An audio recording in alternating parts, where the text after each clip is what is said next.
Familia, buenas noches. Buenas noches. La enseñanza de hoy se titula La armadura de Dios. Amado Padre, te damos gracias, Señor, por permitirnos estar una vez más reunidos en familia, Señor, desarrollando este altar familiar que tú pusiste en nuestro corazón en el propósito de que todas las noches nos reuniéramos en familia para aprender más de ti a través de tu palabra, Señor. Sabemos que tu palabra es verdad, sabemos que tu palabra nunca regresa a ti sin haber cumplido el propósito para el cual fue dicha, Señor. Te damos gracias, Señor, porque tu palabra transforma nuestras mentes, renueva nuestros pensamientos, Señor, hace que nuestro espíritu crezca y que nuestra fe crezca, Señor. Nos hace ser hombres espirituales, hombres maduros, Señor, en el conocimiento de ti. Te damos gracias y declaramos tu palabra en el nombre de Cristo Jesús. Amén. Bueno, familia, la armadura de Dios. La armadura de Dios la encontramos en Efesios capítulo 6, versículo 10. Entonces vamos a leer, dice de la siguiente manera. Por lo demás, hermanos míos, fortaleceos en el Señor y en el poder de su fuerza, vestidos de toda la armadura de Dios para que podáis estar firmes contra las acechanzas del diablo. Porque no tenemos lucha contra sangre y carne, sino contra principados, contra potestades, contra los gobernadores de las tinieblas de este siglo, contra huestes espirituales de maldad en las regiones celestes. Por tanto, tomad toda la armadura de Dios para que podáis resistir en el día malo, y habiendo acabado todo, estar firmes. Estad pues firmes, ceñidos vuestros lomos con la verdad y vestidos con la coraza de justicia, y calzados los pies con el apresto del evangelio de la paz. Sobre todo tomad el escudo de la fe con que podáis apagar todos los dardos de fuego del maligno, y tomad el yelmo de la salvación y la espada del Espíritu, que es la palabra de Dios, orando en todo tiempo con toda oración y súplica en el Espíritu, y velando en ello con toda perseverancia y súplica por todos los santos. Bueno, familia, aquí este pasaje nos está hablando de la armadura de Dios, y nos dice que el Señor nos provee de una armadura para que nosotros podamos resistir las acechanzas del maligno. Entonces comienza este pasaje diciendo en el versículo 10, por lo demás, hermanos míos, fortaleceos en el Señor y en el poder de su fuerza. Entonces es del Señor que proviene nuestra fuerza, es del Señor que proviene nuestra capacidad para poder soportar y resistir. Vamos a Primera de Juan 4:4. Primera de Juan 4:4. ¿Quién la tiene? Pues todo hijo de Dios vence a este mundo de maldad y logramos esta victoria por medio de nuestra fe. Bueno, la Reina Valera dice de la siguiente manera. Hijitos, vosotros sois de Dios y los habéis vencido porque mayor es el que está en vosotros que el que está en el mundo. Entonces, el poder proviene del que está en nosotros, que es el Espíritu Santo, el Espíritu de Dios que está en nosotros, es mayor que el que está en el mundo. ¿Quién es el que está en el mundo? ¿Quién es el príncipe de este mundo? Satanás, el demonio, es el príncipe de este mundo. Pero mayor es el que está en nosotros, nos dice el Señor. Mayor es el que está en nosotros. De Él es el que nos fortalece y el que nos da el poder. Y su poder es mayor que cualquiera. Es el mayor. Es mayor que el que está en el mundo. Entonces podemos tener confianza de que estamos peleando desde una posición de victoria. Nosotros tenemos una batalla constante, pero la estamos realizando desde una posición de victoria y llenos del poder de Dios. Ahora, el versículo 11 de Efesios 6 dice, vestidos de toda la armadura de Dios, para que podáis estar firmes contra las acechanzas del diablo. Entonces, mire que esta armadura es una armadura de Dios. Es una armadura que le pertenece a Él, que proviene de Él. Una armadura que Él originó, que Él realizó, que Él creó. Pero esta armadura está hecha para que nosotros la usemos. Está hecha a nuestra medida. Y es una armadura espiritual, porque como vamos a ver, nuestro enemigo es espiritual. Vamos a 1 de Pedro 5:8. Tengan cuidado y estén siempre alertas, pues su enemigo, el diablo, anda como un león rugiente buscando a quien devorar. Entonces nos dice que para poder estar firmes contra las acechanzas del diablo, el diablo está ahí, al acecho, como león rugiente, buscando a quien devorar. Y el diablo cuenta con un equipo bastante grande que ahorita lo vamos a ver, que son huestes de maldad, ejércitos de maldad que están disponibles, están a la orden de Satanás. Pero nosotros no tenemos que tener temor porque mayor es el que está en nosotros. Segunda de Corintios 10:4 nos habla de estas armas, de las armas de nuestra milicia. Miremos Segunda de Corintios 10:4. Usamos las armas poderosas de Dios, no las del mundo, para derribar las fortalezas del razonamiento humano y para destruir argumentos falsos. Entonces dice que son armas de nuestra milicia, que son poderosas, que no son humanas, sino que son armas de Dios y tienen el poder de destruir fortalezas. Las fortalezas que crea el enemigo, esas fortalezas que quieren destruirnos a nosotros. Y el versículo 12 continúa de la siguiente manera: porque no tenemos lucha contra sangre y carne.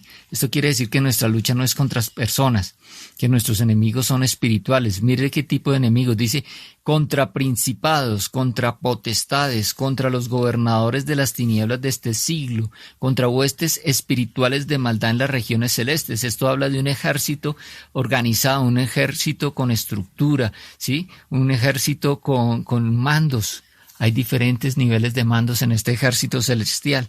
Y ahora continúa el versículo 13 diciendo, por tanto tomad toda la armadura de Dios, para que podáis resistir en el día malo y habiendo acabado todo estar firmes.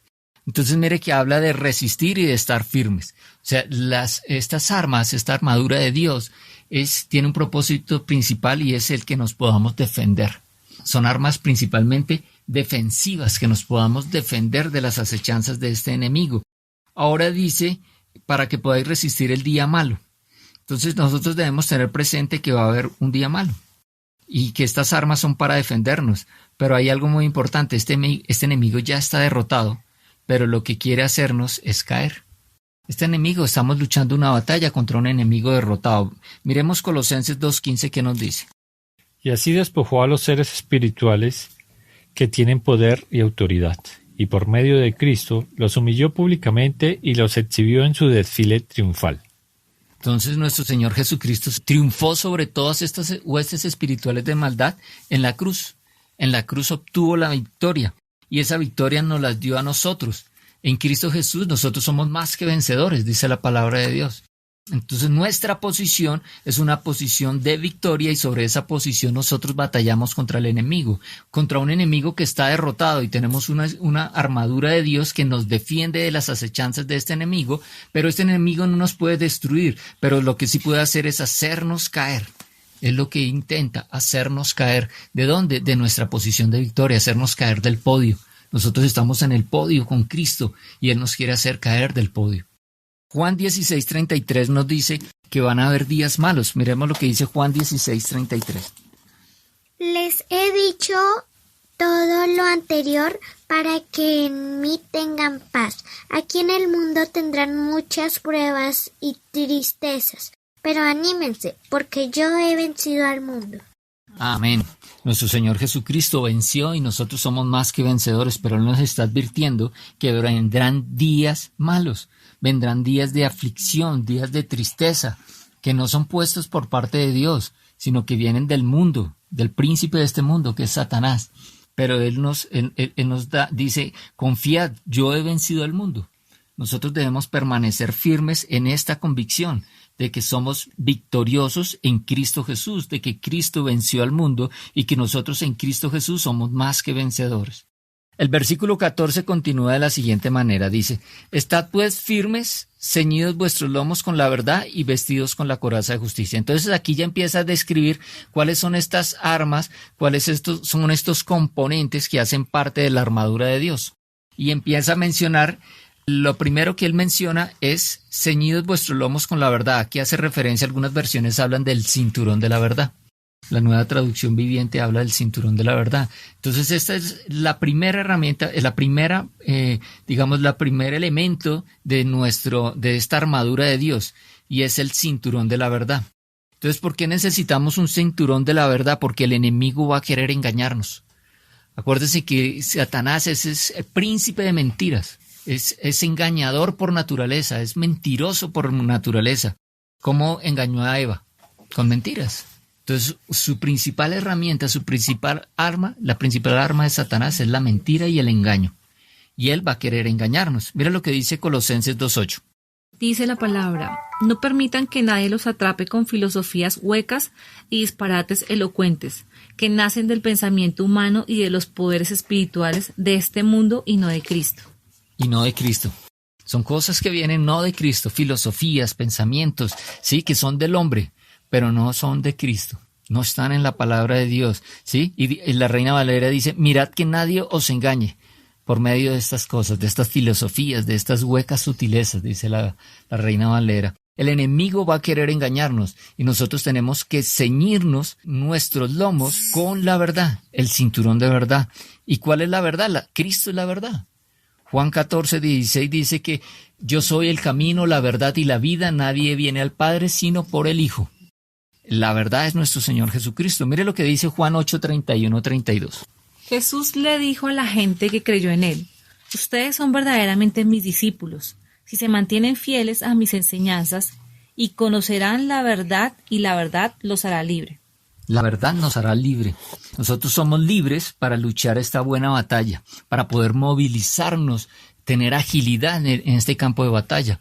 Esta armadura de Dios, Pablo la hace a semejanza de la armadura que usaban los soldados romanos en la época. Y ellos se ceñían bien con el cinturón para tener movilidad en el campo de batalla, para tener libertad de movimiento. Imagínense con un pantalón, con un cinturón flojo que se les escurre. No tenían movimiento, no tenían esa libertad. Nosotros somos libres gracias a nuestro Señor Jesucristo y a la verdad que es la palabra de Dios. Somos libres para poder tener esa capacidad de responder, esa habilidad de respuesta, de estar atentos al momento en que lleguen esas acechanzas del enemigo y poder responder.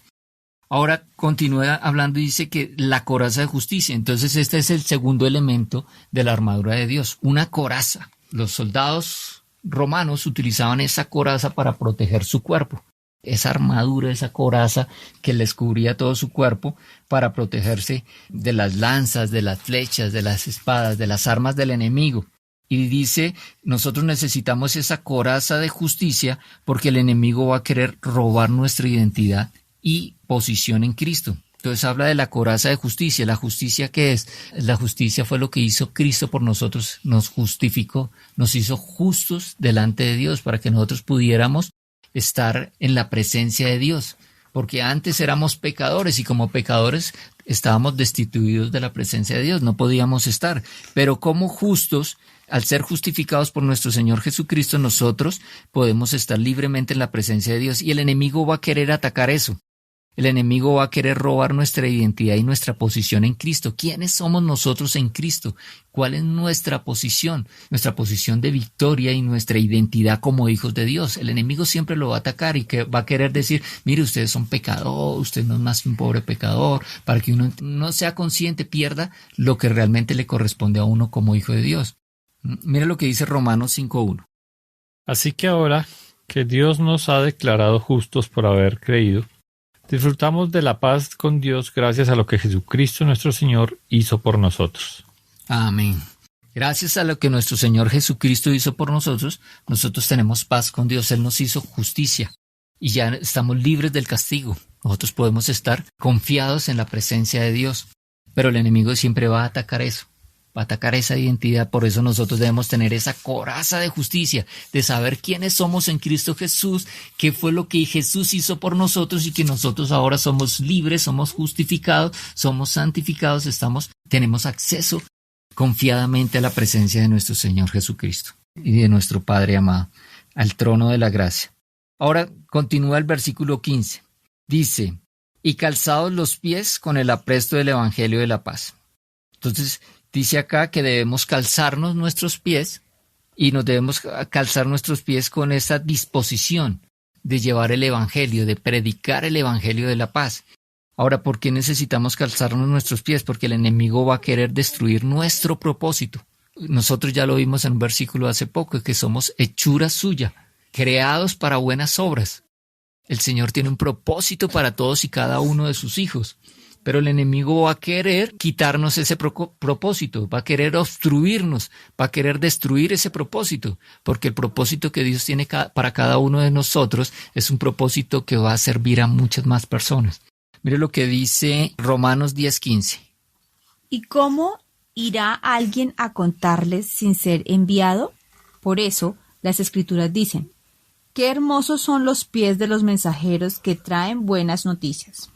Qué hermosos son los pies de los que anuncian la paz, de los que traen la buena nueva de salvación de nuestro Señor Jesucristo. Todos nosotros los que predicamos la salvación que trajo a nosotros nuestro Señor Jesucristo. Ahora el versículo 16 dice, sobre todo tomad el escudo de la fe, con que podáis apagar todos los dardos de fuego del maligno. Entonces el enemigo va a querer robarnos todas las bendiciones con las que hemos sido bendecidos. La Biblia dice que nosotros fuimos bendecidos con toda bendición espiritual. Es decir, todo lo que nosotros necesitamos para esta vida material, esta vida carnal, en la carne, en el cuerpo, todo lo que nosotros necesitamos, Dios ya lo dispuso. Está disponible para nosotros en el cielo. Y la manera de obtener las cosas que el Señor nos da es a través de la fe. Entonces el enemigo siempre nos va a atacar. Nos va a atacar. Los dardos de fuego son esas circunstancias de la vida. Son dardos de fuego porque se ven, son visibles. Son esas circunstancias de la vida que perciben nuestros sentidos. Cuando nuestra salud se ve afectada, cuando en nuestra situación económica empieza como a haber escasez, cuando empezamos a ver dificultad porque se nos están cerrando algunas puertas, cuando empezamos a tener problemas con otras personas. Son circunstancias que el enemigo está detrás de todo eso. Pero nosotros, ¿cómo nos defendemos de esos dardos de fuego? Nos defendemos con la fe. Tenemos claramente quiénes somos nosotros en Cristo Jesús, quién es Él. Tenemos puesta nuestra confianza en Él y en su poder, en sus promesas, en que esas bendiciones que el Señor nos ha dado ya están disponibles para nosotros. Mire lo que dice 1 Juan 5:4. Pues todo hijo de Dios vence a este mundo de maldad y lo logramos esa victoria por medio de nuestra fe. La victoria es nuestra por medio de nuestra fe. La fe es la que hace inofensivos todos esos ataques del enemigo. Todos esos ataques del enemigo se vuelven inofensivos cuando nosotros tenemos puesto nuestro escudo de la fe, que nos protege de todos esos dardos de fuego. Ahora dice el 17, y tomad el yelmo de la salvación y la espada del Espíritu, que es la palabra de Dios. El yelmo es el casco. Y este casco, él está hablando acá de que la salvación es un casco que debemos ponernos. ¿Por qué? Porque el enemigo siempre va a atacar nuestra mente. Va a atacar nuestros pensamientos. Mire lo que dice 2 Corintios 10:5. Destruimos todo obstáculo de arrogancia que impide que la gente conozca a Dios. Capturamos los pensamientos rebeldes y enseñamos a las personas a obedecer a Cristo. Este casco de la salvación nos ayuda a llevar cautivo todos estos pensamientos a la obediencia a Cristo, porque por Él es que somos salvos. Entonces todos estos pensamientos los llevamos cautivos a la obediencia de Cristo y el enemigo no puede dañar nuestras mentes. La espada del Espíritu, la palabra de Dios, la palabra hablada. ¿Por qué? Porque la palabra tiene poder y la palabra de Dios mayor poder tiene, porque es la palabra del Todopoderoso. Entonces mire lo que dice Mateo 4:10-11. Vete de aquí, Satanás, le dijo Jesús, porque las Escrituras dicen, adora al Señor tu Dios y sírvele únicamente a Él. Entonces el diablo se fue y llegaron ángeles a cuidar a Jesús. Eso es lo mismo que pasa cuando nosotros utilizamos la palabra de Dios. Nuestro Señor Jesucristo vino a enseñarnos con el ejemplo. Y Él aquí nos está dando ejemplo de cómo utilizar la espada del Espíritu, que es la palabra de Dios. Escrito está. Nosotros debemos conocer, entender y utilizar la palabra de Dios para cuando llegue esos ataques del enemigo, los ataques del diablo. Y escrito está es cuando respondemos. Cuando vienen los síntomas del dolor y la enfermedad decimos, escrito está, que por su llaga fuimos nosotros sanados, por sus heridas fuimos nosotros curados. Cuando vienen los momentos de dificultad, de escasez, cuando viene la aflicción, cuando viene un momento de peligro, sí, escrito está. Aunque ande por valle de sombra de muerte, no temeré mal alguno, porque tú estás conmigo. Tu vara y tu cayado me infundirán aliento. La Biblia está llena de palabras de fortaleza. Siempre hay una palabra adecuada para cada circunstancia, cada dardo de fuego que el maligno quiere ponernos en nuestra vida. Nosotros somos responsables de conocer estas palabras, de entenderlas y de utilizarlas en el momento correcto, como nuestro Señor Jesucristo nos enseñó. Y finalmente, el versículo 18 dice, orando en todo tiempo, con toda oración y súplica en el Espíritu y velando en ello, con toda perseverancia y súplica por todos los santos. Y entonces dice, en todo tiempo, toda oración, toda perseverancia y por todos los santos. O sea, la oración es fundamental. La oración tiene que estar. Recordemos cuando Moisés levantó sus brazos en la oración en medio de la batalla, y mientras que él tenía los brazos arriba orando, el ejército de Israel prevalecía. Así es en la batalla espiritual. Mientras que nosotros nos mantengamos orando, el ejército de Dios prevalece. Amado Padre, te damos gracias, Señor, por esta enseñanza que has traído el día de hoy para nosotros y para todos los que estamos escuchando estos audios y estamos aprendiendo de estas enseñanzas. Te damos gracias porque tú nos has provisto de esta armadura de Dios, Señor, que tú mismo la has creado y la has diseñado, Señor, y la has dispuesto a la medida de cada uno de nosotros para que la podamos utilizar en el momento propicio cuando vienen las acechanzas del enemigo. Te damos gracias, Señor, porque nosotros podemos pelear desde una posición de victoria, Señor, porque nosotros estamos en victoria y estamos peleando contra un enemigo derrotado, Señor, y nuestro trabajo es resistir y permanecer firmes, aún en el día malo, Señor. Te damos gracias por dotarnos de tu poder a través de tu Santo Espíritu y por la obra de tu Hijo Jesucristo, que nos redimió de la muerte y del pecado. Te damos gracias en el nombre de tu Hijo Jesucristo. Amén.